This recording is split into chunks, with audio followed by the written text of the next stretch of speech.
The devotion of the many was made incarnate, and suffered pain.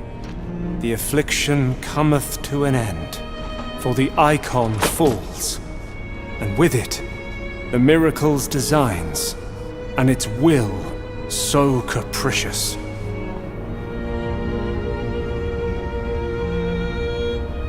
And so you shall ascend, both in body and soul, through dreamed kingdoms, to the holiest of places, to the cradle of all blessings, safe under our watchful eyes. And once there, you will be captured within the ancient canvas of light and time. The penitents